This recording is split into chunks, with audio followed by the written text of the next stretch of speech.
And welcome back, everyone, to Sit Downs with Charlie Brown. I know it's been a little bit since we last did this. I apologize. There's this thing I have to do called school, so it's not fun. But anyway, as you can see in the screen to my over here, I don't know what direction that is or for you guys, but it is my brother Joe back once again.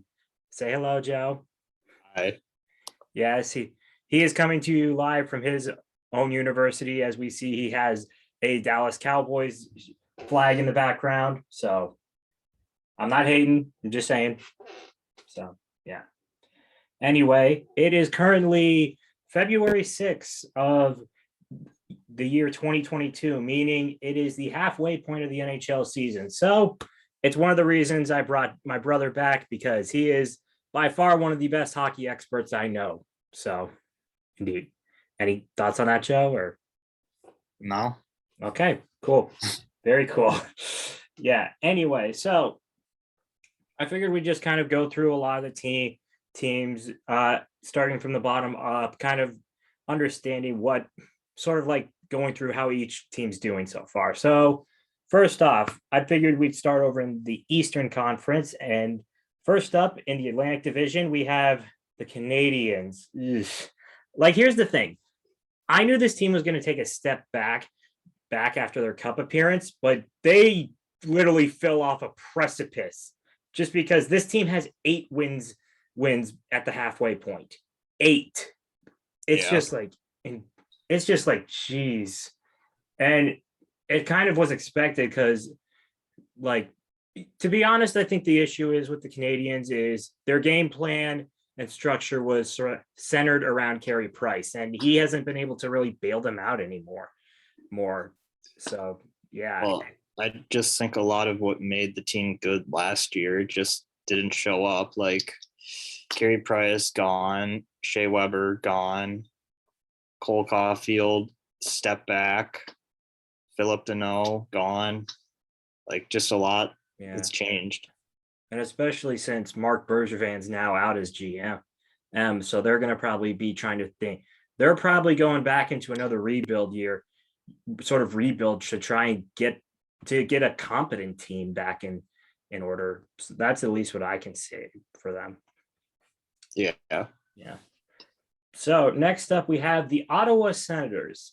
Honestly, this was kind of right now they sit at 14 and 22. This is kind of where I had them. Like, I think they're just trying to kind of get things up and going with their younger core, guys like Stützle, a lot of those kind of guys they just drafted. So it's kind of where I put them for a team that's still trying to get their footing. Yeah.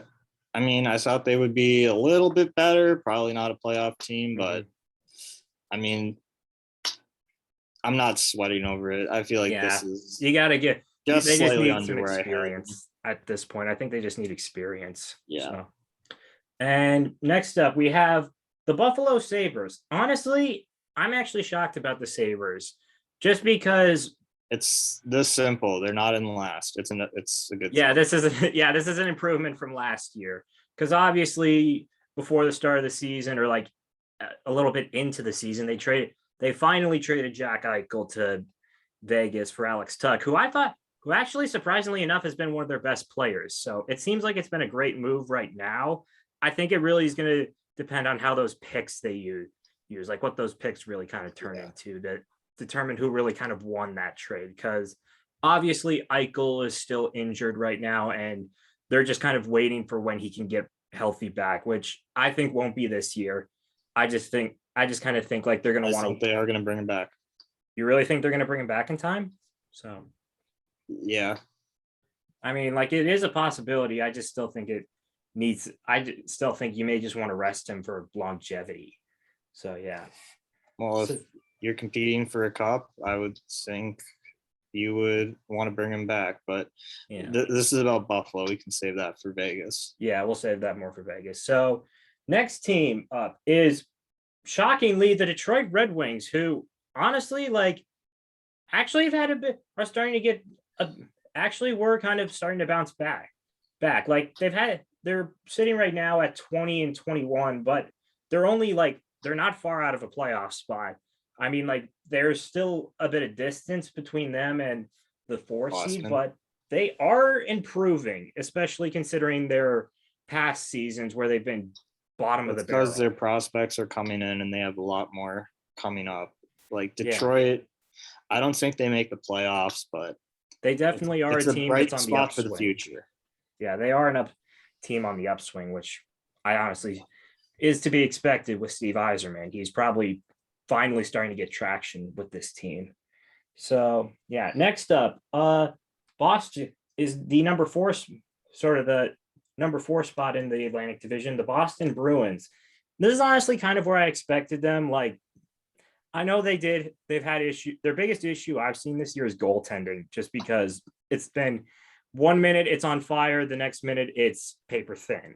So Yeah, I feel like they're inconsistent, and I feel like Mhm. in the Atlantic, we've widened the gap so much that the top 3 teams are kind of just going to be there. And yeah, I just don't know about Boston. yeah. I will say this though, it's the acquisition of re-signing Taylor Hall has given them great benefits. I will say that it has been a great return for them. So Yeah. yeah. Next up, the Toronto Maple Leafs. I don't look. Here's the thing. As far as I consider, like this is to be expected of the Leafs, but to me, I can't take them seriously until they win a playoff game. That's straight up. Like, Well, win a playoff series. yeah, win a playoff series. I should restate, because we have this every single year. We say, oh, the Leafs are going to do something, and the next thing we hear, they're one and done.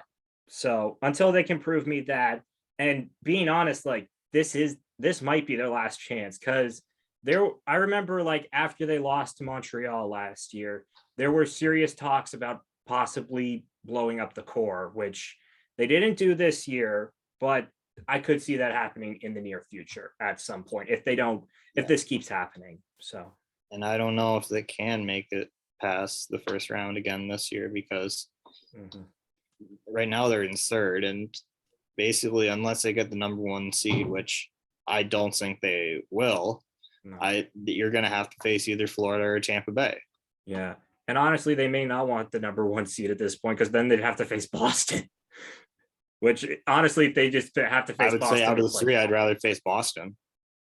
Yeah. Well, honestly, I think Boston's even if Boston's weak, they will always find some sort of way to just beat them, whether it's game 7 or something like that. So, yeah. Next up is the number 2 spot, the Tampa Bay Lightning. Honestly, kind of expected at this point. Majority of their core is still back with a couple additions. So that's kind of what you expected out of this group and the defending. It's just a matter of, can they three-peat? Yeah, that really is the question. They're just a team that right now at this point is focused on the postseason. So yeah. And then the number sitting at the top of the Atlantic Division, the Florida Panthers. Honestly, I thought they were going to step back when Coach Q obviously had to step down for the scandal reasons. But honestly, they've been still thriving, like they're still keeping pace. They're only 2 games up on Tampa at the moment, but hey, you're still leading the pack, which is still a good thing. So, yeah. I mean, they're really good. There's not much to say about them. Like, they're firing on all cylinders. Yeah, the big thing I think right now is can they get past the first round, because I think they haven't made it past the first round since their expansion year back in like the mid 80s or 90s. So I feel like if they could, it would be this team. Yeah, it would definitely. It is a possibility, because right now, essentially, if the playoffs were to start today, they got to face Boston. I like them in that matchup over Boston. So yeah. I would say Florida's probably one of the 3 best teams in the NHL right now. So yeah, I definitely. So now we're going to move over to the Metropolitan Division. So starting from the bottom, working up again. The Devils. This was honestly, I thought they could honestly improve this year. They haven't, which is shocking, because I thought they had a great offseason. You got Dougie Hamilton, who's I consider to be at the upper tier of of the defensemen in the league, but it just really seems like they're still having trouble breaking out of that slump. I think maybe when they get their prospects over, then they could probably start making some noise. But it's just been like frustrating. Like this is their third consecutive year at the bottom. So I mean, I feel like they're just a young team, and there's just so many more experienced teams above them that are still trying to compete for a cup yeah, that like it's just hard. hmm yeah, So yeah. Next up, we have the Philadelphia Flyers. Now, to be honest, are we even shocked at this point? Like I knew like it wasn't a good idea for bringing in Ryan Ellis and Rasmus Ristolainen in the offseason. Like it just seems like the same frustrations that have plagued Philly over and over again. It's just like it's just like they feel it just feels like nothing's working for them. And what's even worse is they're probably going to have to trade Claude Giroux at the deadline. So, well, it's going to be more of he doesn't want to be part of a rebuild, which just seems where Philadelphia is going. yeah. So they'll probably trade him to a contender at the deadline for like picks or prospects at this rate, right? Because I feel like he's probably going to be he's probably gone, unfortunately. So, yeah. Next up is the New York Islanders. Here's the thing. Right now, it was at first it was really rough for them. They were like one at the bottom of the division, but they've been somewhat improved. They currently sit at 16 and 17, so they're on the ups. They're on the upswing-ish. Like, do I think they could make the playoffs? Probably not. But I mean, it's better than it's at least better than what I mean, the start it was. I feel like out of all the teams not in a playoff spot right now in the East, the Islanders have the best chance. But I Mhm. would say the only way they could make the playoffs is if Boston falls off. Yeah. That is the only team I can see missing the playoffs in the East Mhm. at this rate. Yeah, that would seem like the strongest possibility right now. So, But they have a chance. yeah, they still have a They chance. haven't played a lot of games, but they have to win a lot of the rest of the games to Yeah, actually. they really got to this That's the month. only problem. This between now and towards the last month, they got to really step up and start playing out of their minds. So. Because like their first 2 months, they were 13 game road like games, Mhm. and then right as soon as their arena opened, they had COVID issues. Like the first 2 months were kind of just like, Yeah. but like even if you just like don't make the playoffs, it's just like you look at it and it was like, you know what, we just had a down year.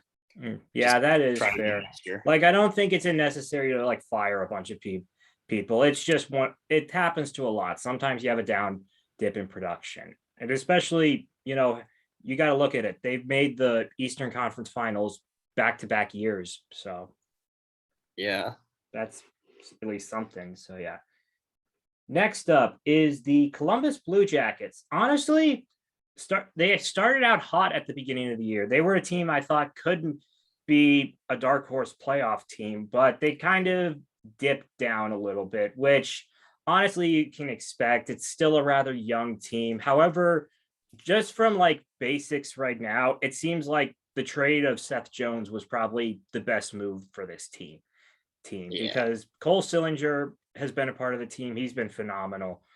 Like they're still waiting on Ken Johnson to get over from Michigan. Like I'd say they're in good hands right now. I think they just need a little more time. So Yeah. mhm, I agree with you. mhm. So Yeah, that's what you can say. So now we get into the playoffs teams. First up is the 4 seed Washington. Honestly, they've kind of been a frustrating team this year. They've just shown like inconsistencies a lot of the time, particularly from Ovi, which I've seen a lot of. It just seems like that's what I've noticed a lot of the time. It just seems like age is starting to catch up with this current team. no, I don't think Ovi is the problem with Washington. I think just the whole team's inconsistent, or it's just like Yeah. you just don't know. Just seems like nothing's really clicking. Like, it's box standard at this point. They make the playoffs, but I feel like it looks to be a one and done at this rate from what I've seen out of them.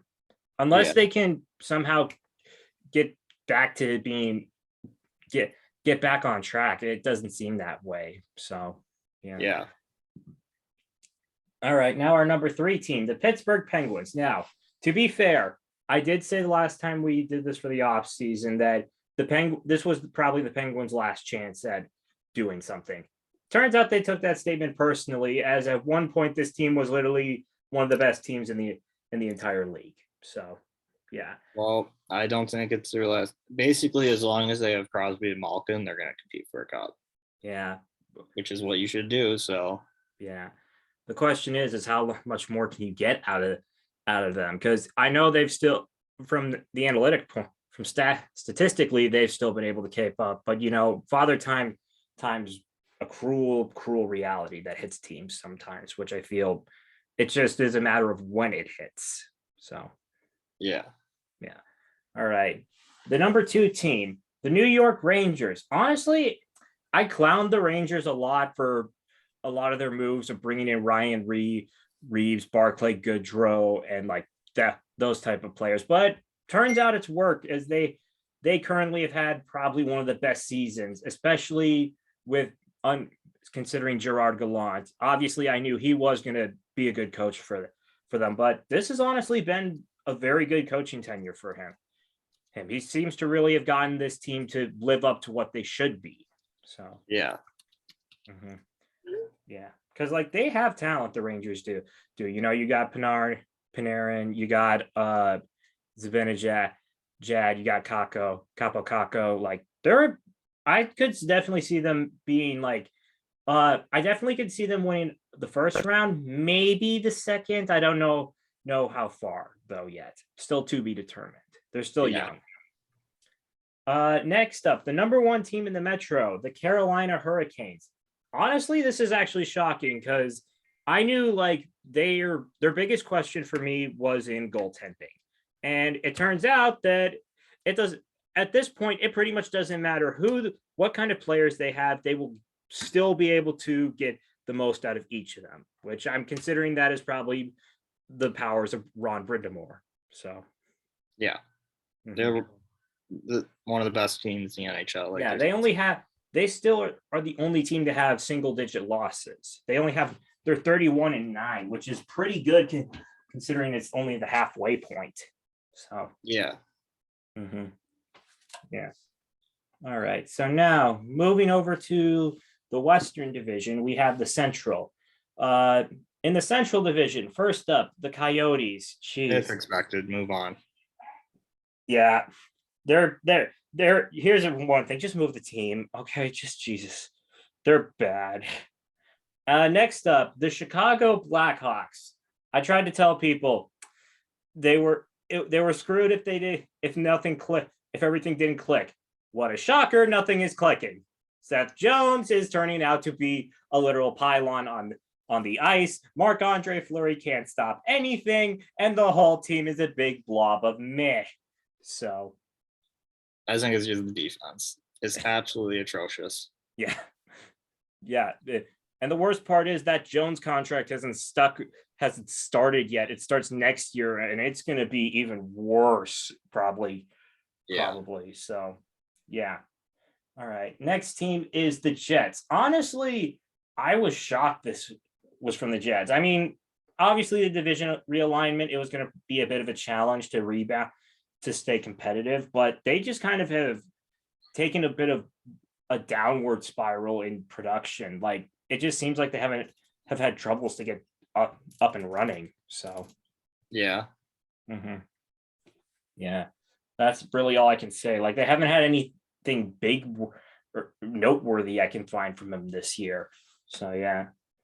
Next up is the Dallas Stars. They're another team that I think there are big rumors of them possibly shipping off some pieces at the deadline, just because it doesn't seem like things are working with this current core anymore. So, well, I just want to check, where are they at the standings? Like, they are at the 5 spot, so they're 3 games back from being in the playoffs. So yeah, so like, why would you sell?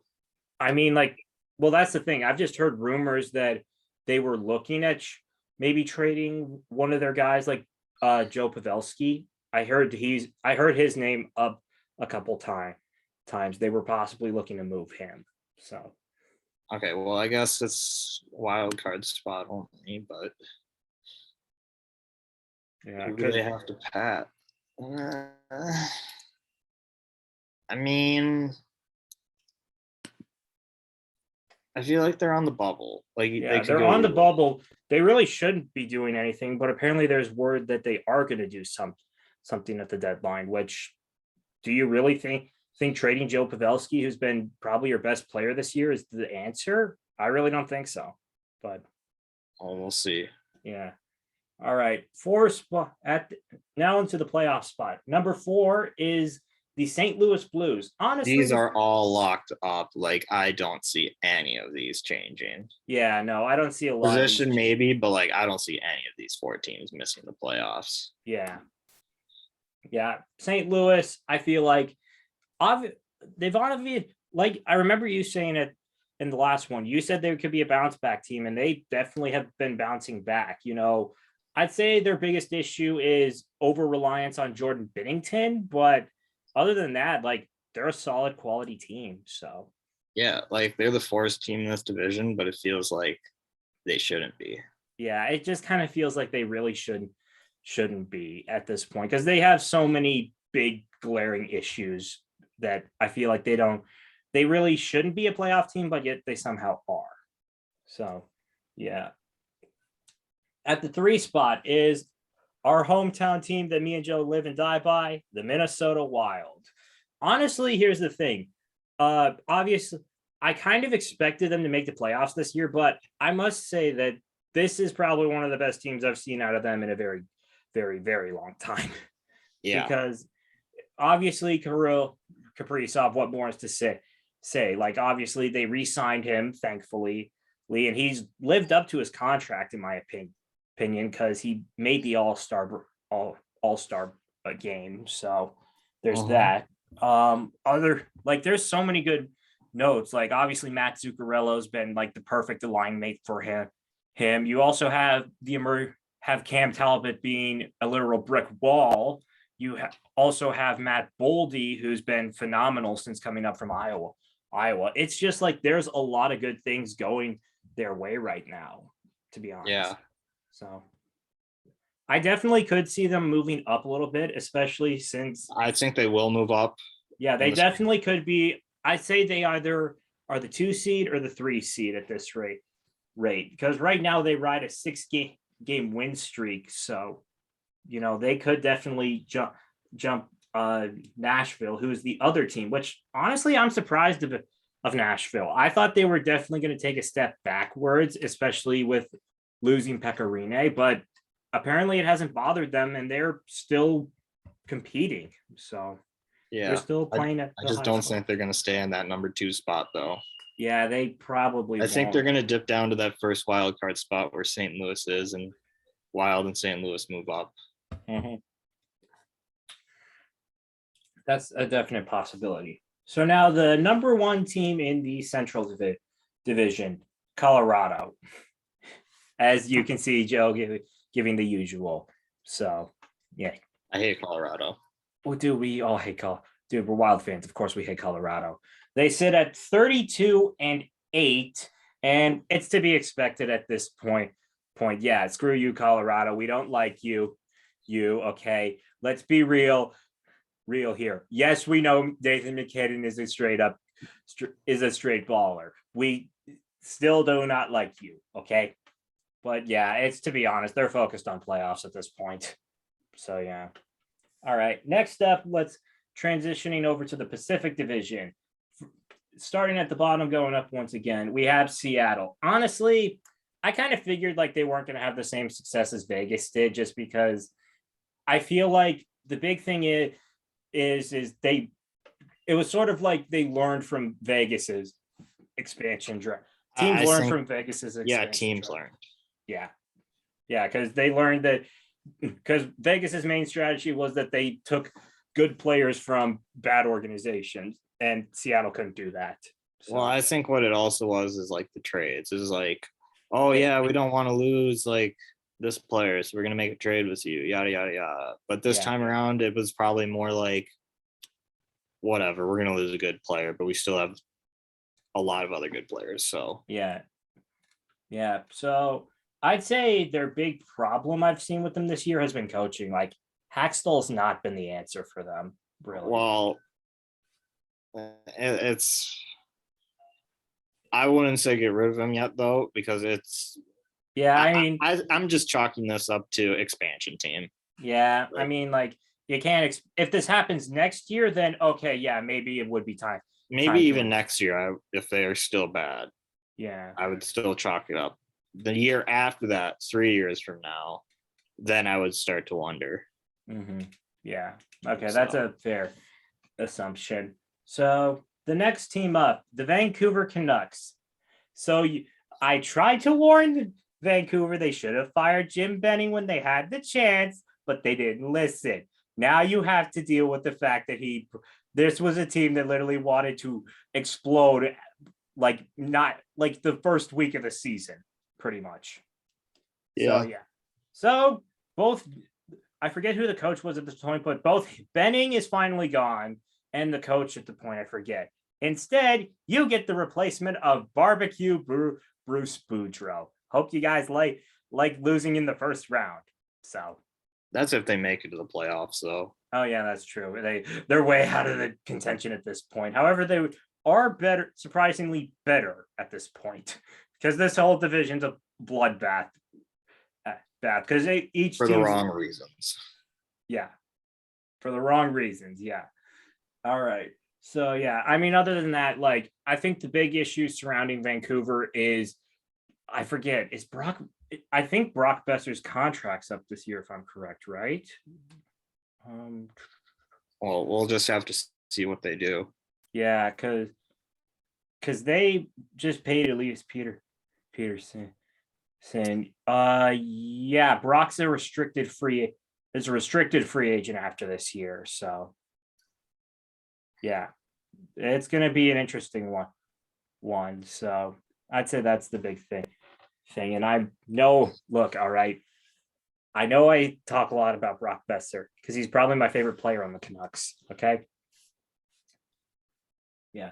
Next up is the San Jose Sharks. Honestly, it's kind of expected at this point. They're still locked up long term. They got a long way to go because Well, they what are you talking about with the Sharks?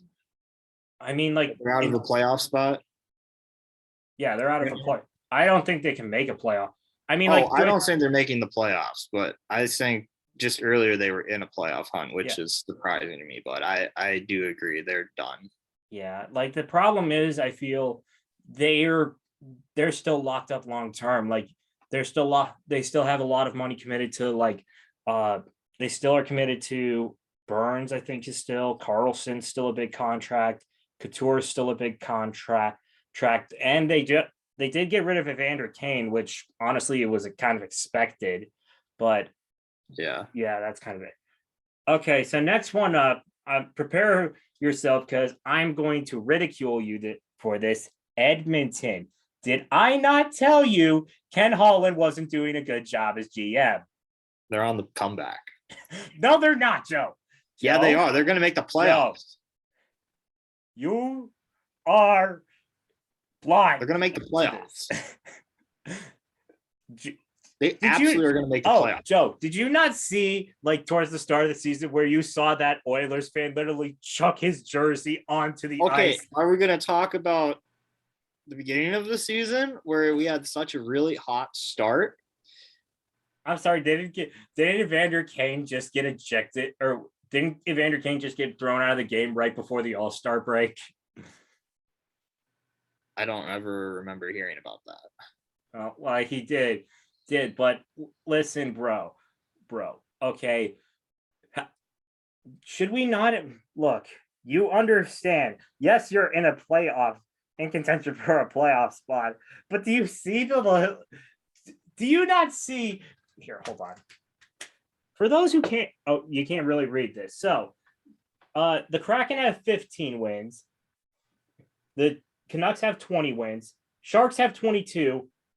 The Oilers have 23. The Flames have 23. The Ducks have 23. The Kings have 24. The Knights have 27. Okay. Okay, but the Kings and Ducks have played more games. Yes, that is fair. I will give you that. But Joe, you do realize that all the experiments that Ken Holland made this offseason, Duncan Keith, Cody Ceci, Tyson Berry, Zach Hyman, none of them have worked. That is cap. Hyman's actually worked pretty well. Yeah.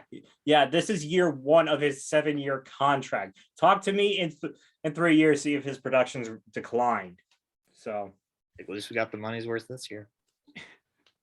It's not gonna matter because this team's this team's one and done. Okay. I don't know about that. Okay, maybe not one and done, but you're not getting out of the second round. So yeah, we'll talk more as it gets closer to the postseason. But yeah. Next team up is the Calgary Flames. Honestly, I said they should have still blown it up last offseason, and I still stand by that because they started out incredibly to start the year. They actually were leading the Pacific Division. The problem is now they're back to their underachieving ways because now they're 23. Oh, they've improved recently. Yeah, they've improved recently, but still. I think they make the playoffs again as well. Yeah, I can definitely see that. But it's just like it really seems like they're back. They may be reverting back to old form. So, yeah. Next team up is the LA Kings. Honestly, I kind of expected them to be I expected them to be better this year. I didn't really expect this because they're in a playoff spot, fighting for a playoff spot right now. So yeah. Mm-hmm. Yeah, and surprisingly enough, they've done it without Byfield for majority of it, just because he's been dealing with injuries. But yeah, they really seem to be back on the upswing, which is kind of to be expected. So yeah, and then the number 1 seed in the Pacific Division is. I think you skipped the Ducks. Oh yeah, the Ducks. I'm sorry, they're the number 3 spot. That's my bad. They're 23-16 right now. Like, I didn't honestly know how to gauge them because obviously a lot of they still are holding strong. But my question is like, do you think this is a team that can go far in the playoffs? I really don't yet. That's if they make the playoffs. Yeah, that's true. You got the Oilers and Flames have played 6 less games than Anaheim, and then 5 less than LA. So are they going to climb back up in the standings? Is what you got to think. Yeah, I really don't know. No, like that's the thing. Are you able to contend? Are you able to really compete with the likes of Edmonton and Calgary? So that's the main thing. So yeah.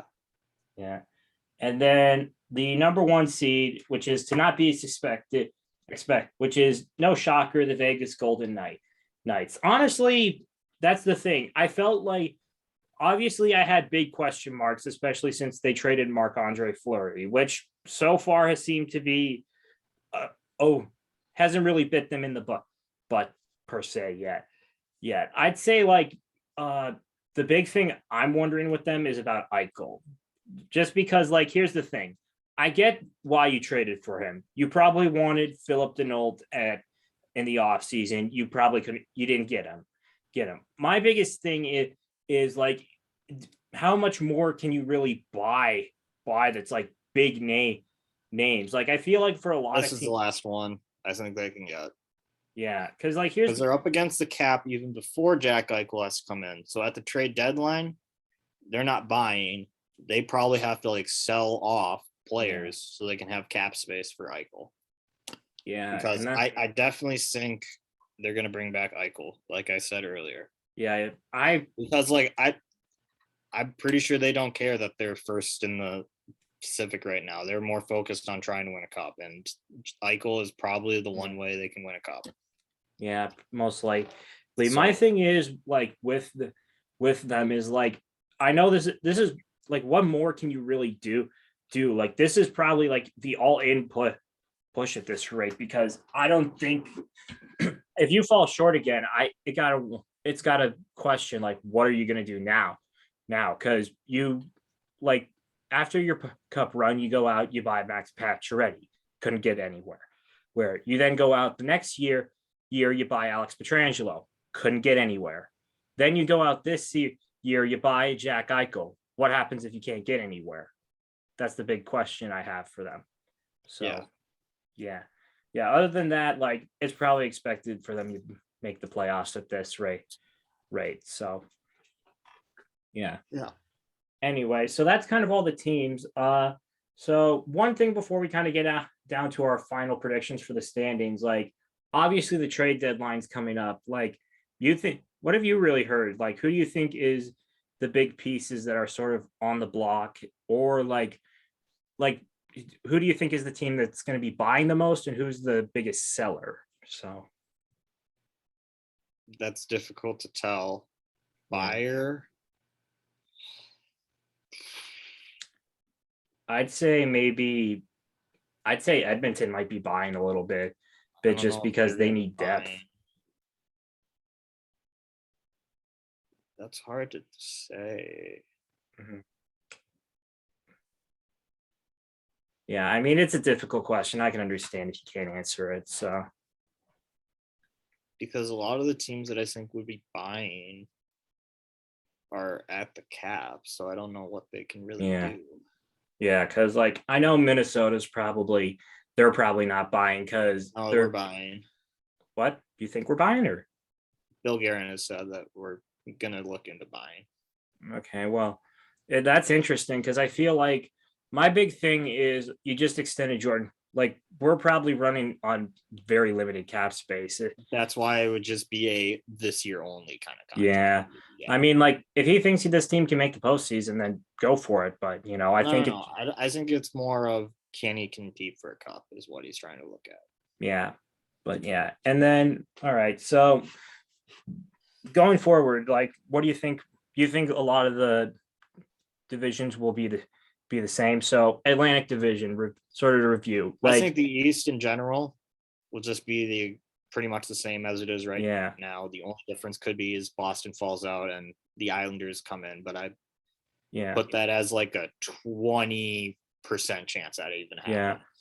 Yeah. Well, another team I could also see jumping in is maybe Detroit, because they're only 20-21 right now. Now, they're not bad, but if they can catch fire at the right time, they could definitely slip in. So Yeah. And then the West Division. In terms of the Central, nothing's really changing. I still think it's Avs, Wild, and Blues. The fourth spot, I'd say it's going to probably come down to a grudge Nashville. match between the Stars, the Predators, and maybe the Jets. So Yeah. And then Pacific Division, obviously I still think Vegas takes it. I do think the Kings will slip in, and then I'd say Flames and Oilers are probably the other two teams. No. Vegas, Oilers, Flames. Joe. Fine. Okay. I clearly can't. It seems clear that you will defend the Oilers more than TSN. So, yeah. Anyway, so that's kind of all I had. A bit of a shorter episode this time around, but anyway, Joe, thank you for coming back on, and hopefully we will get a chance to see you back here on again for the postseason. So, yeah, thanks everyone for watching, and we will see you again.